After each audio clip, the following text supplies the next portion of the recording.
So we're back where we were, and it's just as thrilling as it was when we left off. Sting is staring at himself in a mirror. Oh, wait, no, I've seen this in Doctor Who. He's being controlled by a computer on an alien planet. Why the fuck would that happen in a Christian wrestling biopic? We have a Sting clone interviewing him later on. All bets are fucking off. So there's a random scene in a smoky car park. Where the fuck is that smoke coming from? It's fucking following him! And there's this asshole on a bike, and in one scene Sting talks about how marriage doesn't work in his business, and then seconds later refuses to go out partying with other wrestlers because he's really fucking mature. I know these things aren't mutually exclusive, but they're nearly mutually exclusive. Why the fuck are you talking to that random twat in the leather jacket? You could have been voice-overing another pointless montage. Dear Steve, there are not words to describe how much I loved you when we first got married. Yep, his wife fucking leaves him, and her letter is pretty much exposition about what's happened so far in the movie for anyone lucky enough to have fallen asleep. We traveled over 300 days a year. Ugh, we know this, we just saw it! We have everything and more than we ever dreamed of. 2 incredible children, big beautiful home, money in the bank. I really hope this isn't the real letter, assuming that she really did leave him, because this thing's written in really bad movie dialogue. She explains how everything's amazing, their life is perfect, how Sting's the best husband and father ever, but she still doesn't love him. When you come home from a road trip, everyone and everything else comes first. Steve, you are an awesome father to our boys. This is like The Fucking Room, but with less yelling. It's all done in voiceover. Oh, and Sting's playing Sting all the time now. I think they finally realised that even old Sting would be able to play young Sting more convincingly than the asshole that they had, and just decided to go with him for the rest of it. They're setting him up to rappel into the ring. He's, of course, very nervous. You ever seen anyone mess up before? Well, there was this one guy, but, well, he got owned by the ring. Woo! Hey, you guys want a rappelling in the ring montage? Too bad you're getting one.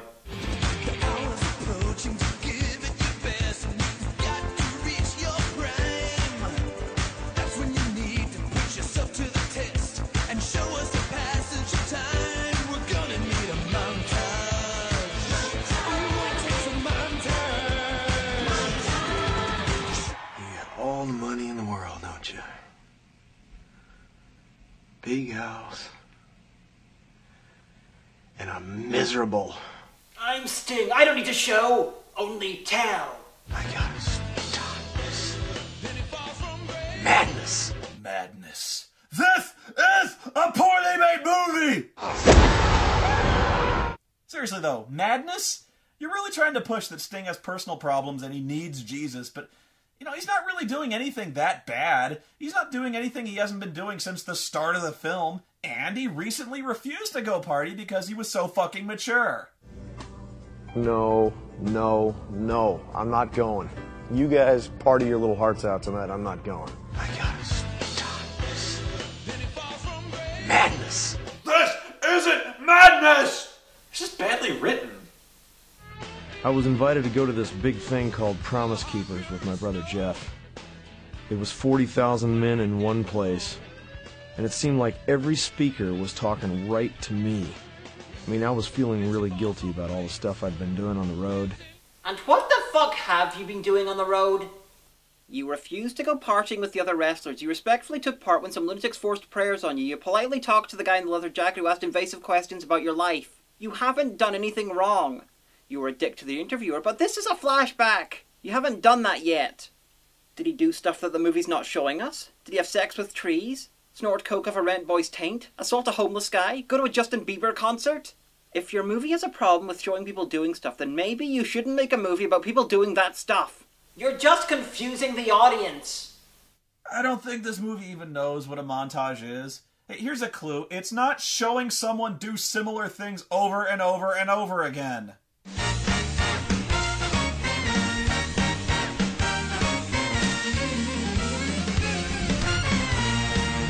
I wonder if any of these action figures were listed on the DVD as special appearances. Hulk Hogan's listed like that, and all he got so far was a still image. Yes, Sting, you are famous. The rip-off Crazy Tony Bennett music, the action figures, magazine covers, decorative plates, and photographs didn't convince me of that, but wearing shades indoors totally did. Yeah, all these montages are great and all, but how will we understand anything without an interviewer to ask questions? Aren't we supposed to be getting a cloning subplot sometime? Well, tough, we're not getting one because it's just a college kid who gets a really fucking weird introductory scene. My name isn't important. What, do you got a strange name or something? It's a girl's name. Okay. My curiosity's piqued. What's your name? It's not important. No name? No interview! Gail. My name is Gail. My mom always wanted a girl. My brain is trying to escape out my nostrils. No, your brain's long gone. That's the bag of pepper it snuck in there when you weren't looking. They brought this guy in, who I'll call Stung. They brought him in to ask all new questions, because one thing this film wouldn't want to do is repeat itself over and over and over and over a fucking again. What about the kids at school? Do they dress like this? No, but there is this tall chick who thinks she's the Undertaker. What? What? That's not me. She sounds hot, though. Yeah, she does. When you moved from the blonde Sting to the dark Sting, was that like a really difficult decision to make that evolution? No, it wasn't a hard decision because wrestling was changing, and wrestling fans were changing. And I knew it was time for Sting to change, too. And the fact that the crow was big at the time didn't hurt.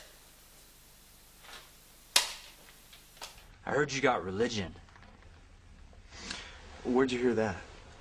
On the web?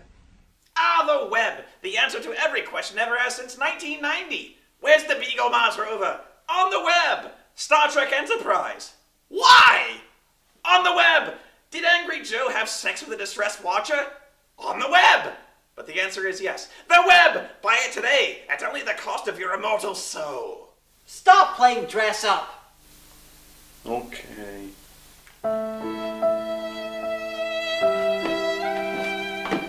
You wanna see something inexplicable? Brothers in paint, man. Yeah, man. Wolfpack. Stinger splash. So Sting ends the interview and kicks Stung out. Okay, you really want us to think Sting's insane and obsessively talks to himself in between hearing random music and seeing flashbacks of the same shit happening over and over again, don't you? Dude's crazy! And at the match, Sting has no beard and his hair is longer. This match is taking place right after the interview. Clearly he shaved the beard and superglued it to the end of his hair, thus explaining everything, except possibly why he did it. It's Sting versus Hogan, just so they can really earn that special appearance claim on the DVD, and after he wins the match, he's attacked by a fog monster, which cuts his hair!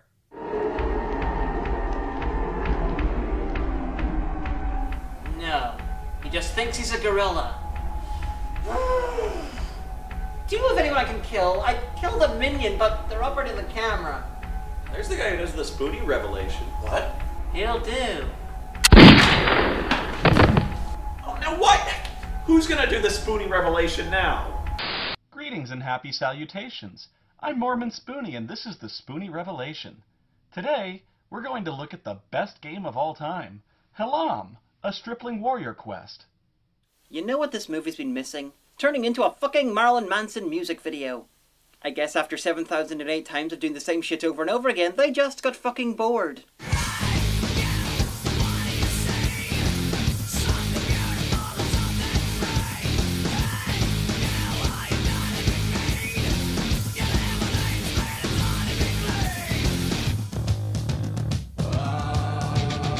Hey, I've used some of those effects. Sting's imagination has the same limits as my technology.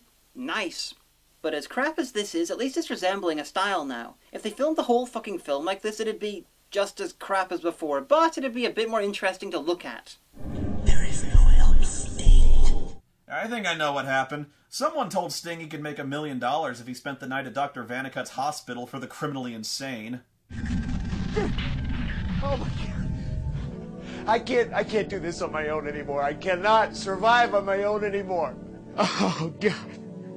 Please, Jesus, help me. If you're there, I'm taking you. I'm telling you, I'm going to live my life for you. A nightmare is the worst excuse possible to change a religion. Followed closely by wanting access to magical underwear. What religion is that? Shinto. I don't know. You know what makes this even worse? His TV is on. He didn't turn it on after waking up. It's been on the whole time.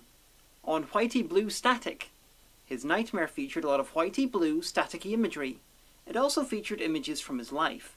Wrestlers, crowds, a cage, medical shit. The movie itself is indicating that this was just a dream and not like a vision of hell or something. It's a great way to cap your religious conversion movie, I gotta say.